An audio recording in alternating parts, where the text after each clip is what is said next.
Hey there, how you doing? Are you a real estate agent? Maybe you've tried door knocking or wanted to start door knocking, but maybe been a little bit scared about doing it, or maybe you've tried it and haven't had the best success. In this video, we are going to give you the top door knocking strategy to help you get more business.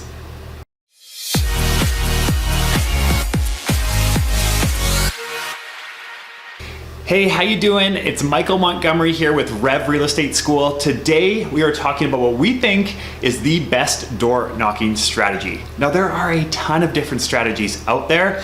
This is just one that has worked very well for us and our team. And it has to do with the fact that oftentimes when we are approaching a consumer at their door, they're not super pumped to see us. They're not super pumped to engage in a conversation about selling their home. And then, in turn, we get concerned about rejection. So this strategy basically lowers your guard so you don't have to be as concerned about rejection because you aren't actually asking anything of them. And then oftentimes the consumer is not aggressively pushing you away because you're just providing information. So let's jump right into it. First off, with rejection, when you are going out and starting a door knocking campaign, or anything in real estate for that matter, rejection is something that naturally comes up. And the best way that I find to combat it is, instead of focusing on the result, just focus on the action. Now, this is a great hack. If you're doing cold calling, even if you're doing a listing presentation or anything, especially if you're starting out, praise yourself for the effort you put in. Don't praise yourself and depend on the result. When you depend on the result, you tie your self-esteem to that result, and you tie your sense of abilities within real estate to that result. And then if it doesn't end up panning out, you feel bad and you feel hurt, you feel rejected. So all you have to do when you're door knocking is applaud yourself for going out there and doing the action. The results will come. Just do the action and pat yourself on the back for that. This strategy does work best if you have a geographical farm, so an area that you farm within a community or within a city. However, if you're brand new, you can also do this if you're trying to start up a farm, or if you've ever thought about starting a farm. That's where this strategy really comes into play. So this is how it works. First off, you pick about 250 homes, maybe a little less, maybe a little more, and you're going to hit these homes on a consistent basis over time. What you need to do, you need to go and get small little postcards that have a market report on it.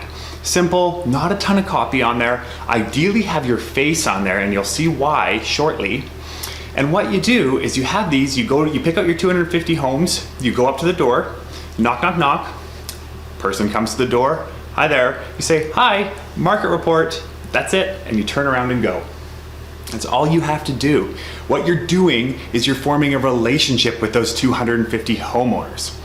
Next time you go to the door, knock, knock, knock, same person comes, maybe it's somebody different, you hand them the market report, you say, hi, market report for the month, here you go. Grab it, turn around, leave. Now, the reason why you want to have your face on is because you want to pair yourself not to just somebody who's going around and delivering these. You are the expert. And then after 3 or 4 months, what you may find is you'll start to engage in conversations with these people, because they're going to start to recognize you. They're going to start to know you. And people need to know you, like you, and trust you in order to do business with you. So what you've done here is you've started the whole process of them knowing you. And then with the continued information, they start to like you and potentially start to trust you, and then they will refer you business, or you can be their realtor. So do this on a consistent basis. That is the key. You can't do this once and expect a result. You need to do it on a consistent basis. After about 3 or 4 months of seeing the same person, maybe you start to engage in a little bit of a conversation, and then 6 months to a year, be prepared to do this for a year without any result, but then watch it come in after that. Because after that, you have 250 homeowners that know you, and that you have now established yourself as a neighborhood expert. One other thing, the beauty of this is if you hit some homes and one is just not the most pleasant home and you don't necessarily want to hit it again, cross that baby off your list. You don't have to hit that one again. So cross that one off your list and then hit the 249 other homes out there. And then this can also be used in tandem with other geofarming techniques but it doesn't even have to be. The fact that you're going there and doing it on a consistent basis, it will put you in their good books. So that's our door knocking strategy. Super simple, super easy. Let me know in the comments below, have you tried door knocking before and what strategy you have used? And if you are liking this content, please feel free to subscribe. Take care, we'll see you at the next video.